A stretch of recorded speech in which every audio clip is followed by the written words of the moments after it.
From the studios of WPGX, Fox 28, it's NewsView with Don Arias.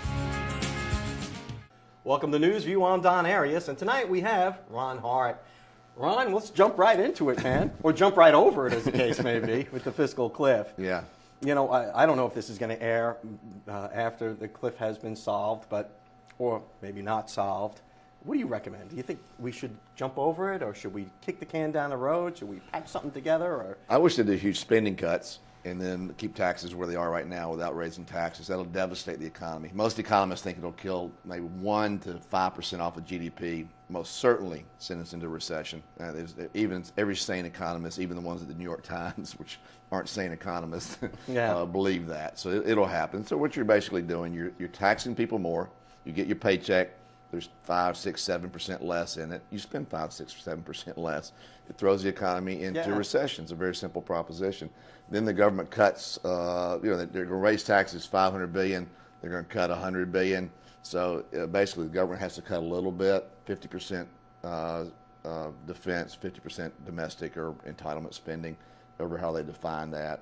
So it will definitely hurt the economy. What they need to do is get sustainable, long-term budget cuts in place and get the budget under control, because it's not really a revenue or tax problem. Not tax is not enough. It's a spending problem. Yeah, but budget cuts and cutting back on spending is like kryptonite to this administration. Yeah. I mean, they just don't want to cut anything, apparently. Right. You're on heroin. I mean, and the Democrats famously talk about Clinton balancing the budget. What they don't say, and these are real simple numbers, is that when Gingrich in 1998 and Clinton was president and they balanced the budget, they had $1.7 trillion in spending. Mm-hmm. Just that for inflation, normal inflation of you and I pay up for everything, it'd be $2.3 trillion today in spending if they stayed on the inflation line. They spend $3.8 trillion. $3.8 trillion. So $1.5 trillion is your deficit, 3.8 minus the 2.3. And that's where they have the deficit. So it's not a revenue or tax problem, it's a spending problem. And it's like saying I'm an alcoholic and I drink all the time.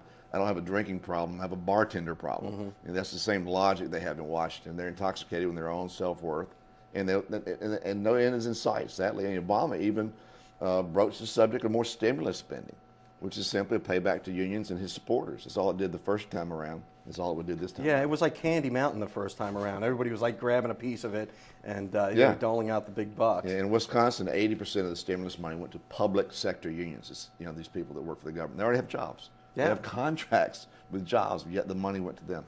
Yeah, it doesn't make sense when you're trying to stimulate the economy and stimulate more job growth. Yeah, any roads in Florida, any bridges in Florida you know of for the stimulus? No one got anything. Yeah. So it was a complete disaster, and it's probably why he got reelected, because it became a $800 billion slush fund for him to pay off his cronies and his friends and the unions and his backers, and a lot of it went in Ohio and Pennsylvania and swing states. He's not a dummy. Politically, he's not dumb. Well, that's what brings us to, I guess, our next topic, and that's what went wrong in the last election. Apparently, his ground game was really good in this past election, because he had this network of supporters and friends whom his policies have helped out. Right, and he never left Ohio. His team never left Ohio. He had a lot of money flowing through the system. They were pretty diligent in staying there, registering voters, knowing the system. And he was very confident down the stretch that he was going to win. Obama went from being very listless to very sinister in the campaign. And he appealed to the worst in us. He didn't appeal to the best in us. He appealed to our envy of the rich or the wealthy or the successful, whatever how you define success. Mm-hmm. I don't know what the wealthy is today. Well, a lot of people keep score with money when you talk about success, but it's natural resentment to resent what others have. And wealthy in this country, I don't know if it means you have 2 flat screens or 1 flat screen. I don't know how he defines it these days. But he basically takes half the country, or 55% of the country, against 45% of the country, and he thinks he can win an election that way. It's not noble.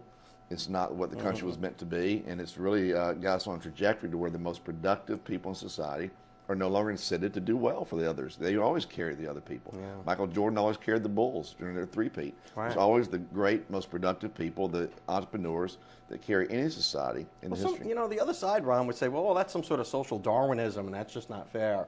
What's social? Well, you got one superstar who kind of leads the whole team. When you've got it's pure economic Darwinism is what it really is. Well, yeah. The survival, the most. And look, when someone makes $1 billion of burning markets at Home Depot. He made 5,000 millionaires of store managers, okay? And it trickles really down to a lot of people. He employed people, made people able to fix their houses up on the cheap, you know, and fix their homes up. He made America better as a result. I mean, you know, Bill Gates didn't create Microsoft to the detriment of you and me. He did it to the benefit of you and me. You know, he did you? I mean, I didn't do it. He did it, and it helped us. We were willing to pay a price for his product in the free market system, not coerced to buy it. We did on our free will. We were willing to buy Microsoft. And, so he did build that, didn't he? He did build that, and along with it became a lot of wealthy people, and also a big foundation. The Gates Foundation, Melinda Gates and Bill Gates Foundation, which gives away a lot of money each year in a very efficient way.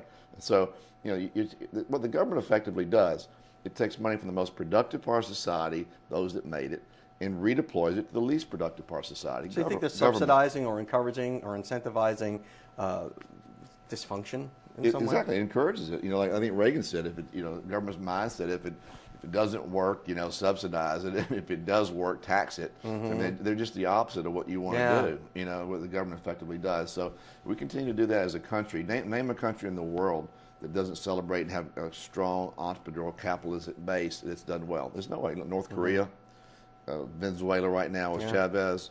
Obviously, Cuba. Look what happened to Cuba from the 50s to now. Oh my, yeah.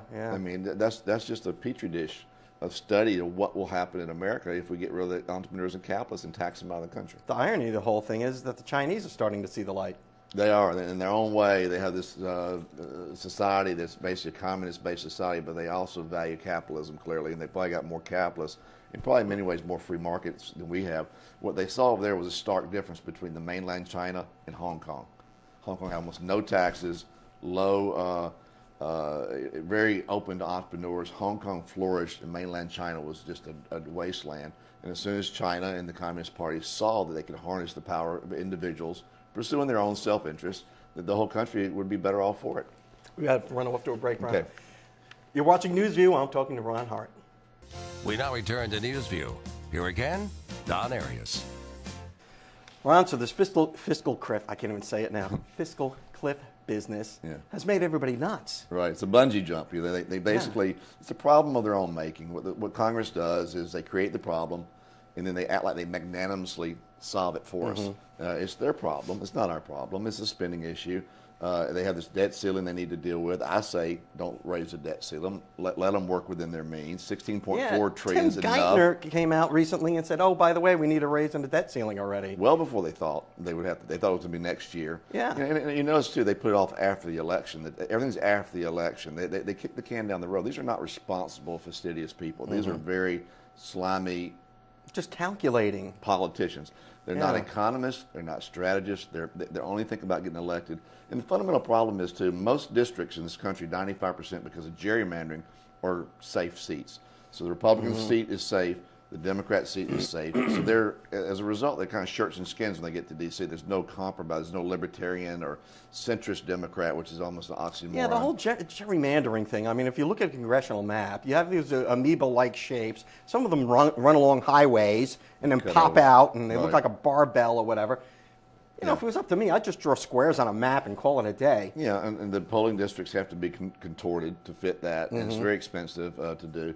You know, I'm talking about government, the fiscal cliff. Obama goes to Hawaii, you know, for 2 days, and he flies back. You know, and Congress is sitting there. You know how much it costs last minute to hop on a plane around Christmas to fly somewhere? Imagine that by all 400 some odd congressmen to come back. They don't care about money, and they're living in their own world in Washington, D.C. They don't care about us. When we plan a situation where we had to buy a last-minute ticket on Delta Airlines to go somewhere, and that's exactly what you're doing. Air Force One goes from Hawaii back to the Capitol for the fiscal cliff. These people don't care about money. I mean, it's absolutely all they care about are the polls, and it's up to you and me and others to educate American people on what the fundamental values and what is really going on in Washington. Because the truth is, the more you know, the madder you get. Yeah. You know, why would they even have a break? Why would they even have a winter break or a Christmas break when something like this is looming? Yeah, they gave themselves a raise. They've been the least productive of all times in terms of bills, which I think is a good thing. I think the less they do, I think we're all safe when they're not in Washington. I'd prefer they not. I wish they'd do like Texas and do it every other year. You know, all the major legislation you notice in the course of human events always gets kind of like the Obamacare. It gets pushed at the last minute in a quiet, smoke-filled room. You don't really know what happens. You know, you can see what's in the bill once we pass the bill. Yeah. Famous Nancy Pelosi line. That's the arrogance of Washington, and it continues without end.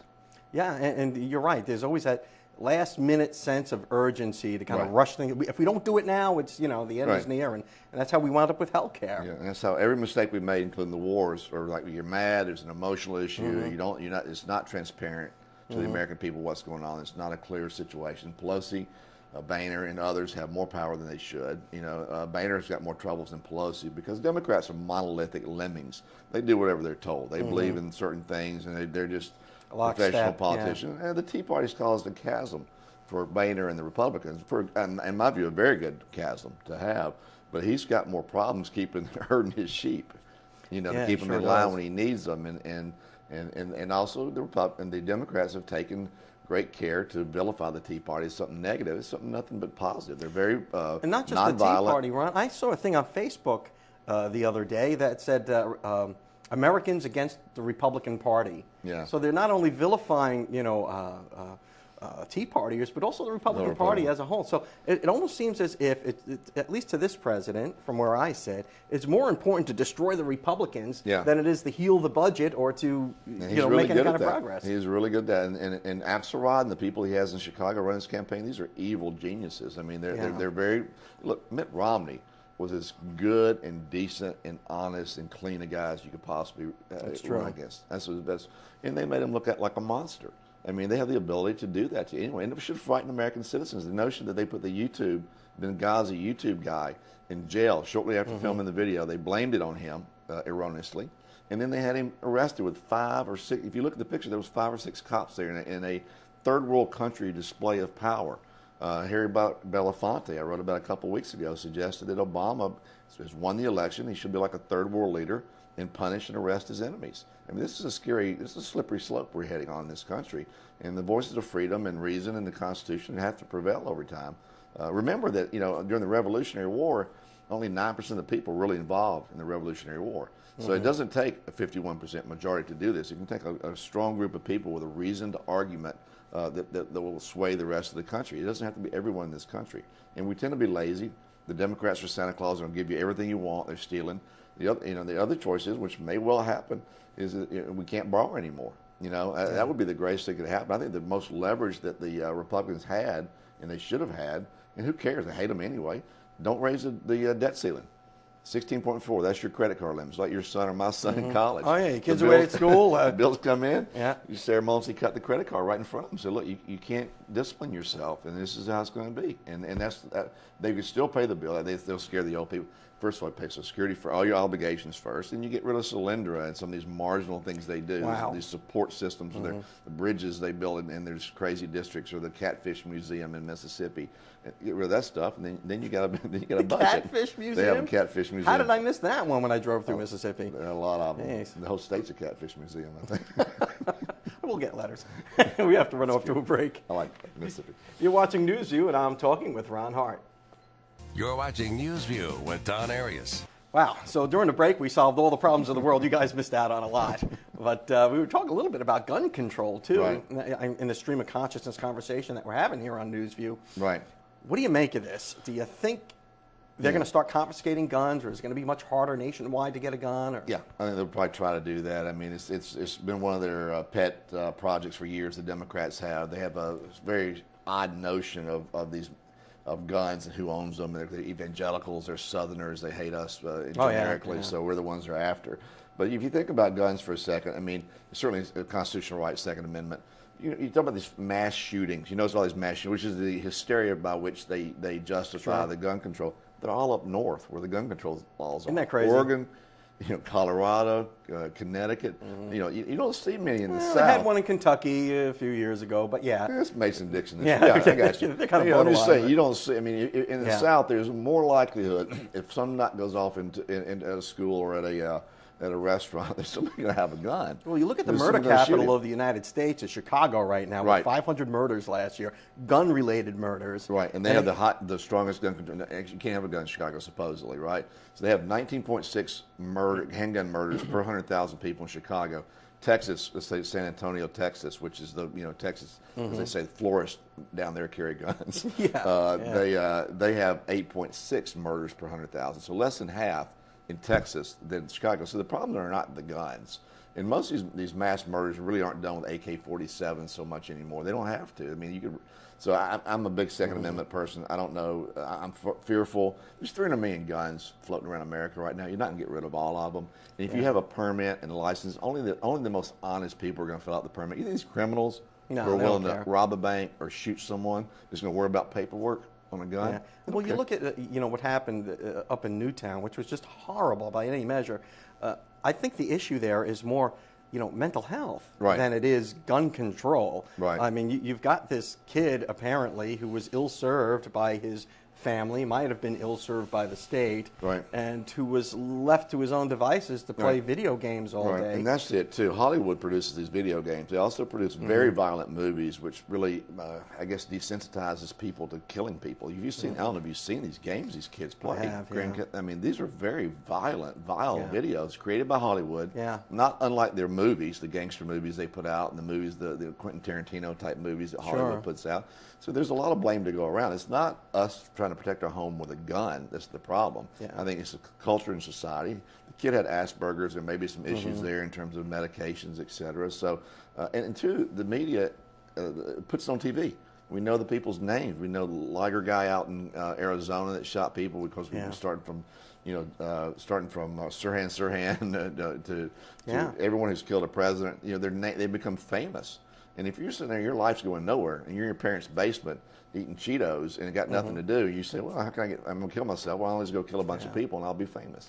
See, but people like Piers Morgan, one of my favorite people in the world. He's a delight. He's a delightful chap. He would argue that it's the availability of guns, to people like that. That's really the problem. Yeah, so you're going to take 300 million guns in the next year or two. You're not going to do it. Good luck with that. You're not going to do it. So you see, everybody come down and register guns. So the people that are conscientious will come register guns. I think it's folly. So that's not going to be the case, and it's not going to happen. He comes from England, of course, where in 1998 they did a gun ban in England, and in the next 10 years, gun crimes doubled in England. So it doesn't work anywhere. The country in the world that has the highest, most aggressive gun laws is Venezuela. Caracas, Venezuela. We have 130 murders per 100,000. Chicago's 19. They have 130. So if you want to see the future of our country and where gun laws take you, it doesn't help to have these gun laws. I mean, you can put all the laws you want on the books. It's not going to get rid of certain problems.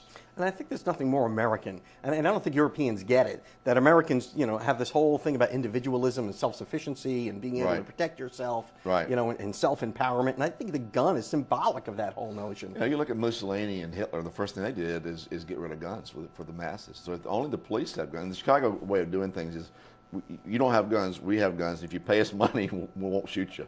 And that's kind of the view of government. And that's the whole notion of the Second Amendment, is the armed militia, the ability to be independent. Because this country, there's a good possibility 50 Shades of Gray may be actually the Confederate uniform catalog we succeed at some point, if that ever happens. And at least if we do succeed, at least Notre Dame will actually be the #1 team in the country. The Northern sports writers will actually be right if the South goes away. So it's the way it looks like it's heading. I think there's such a divisive country right now, led by this president, who's probably the most divisive president in American history. Yeah, you won't get much argument from me on that, which makes for a very boring show. So let's start a fight on the next segment. You're watching NewsView. I'm Don Arias, and I'm talking with my friend, Ron Hart. You're watching NewsView with Don Arias. Welcome back to NewsView. I'm Don Arias, and I'm talking with Ron Hart. And we're talking about division and the divisiveness in this government.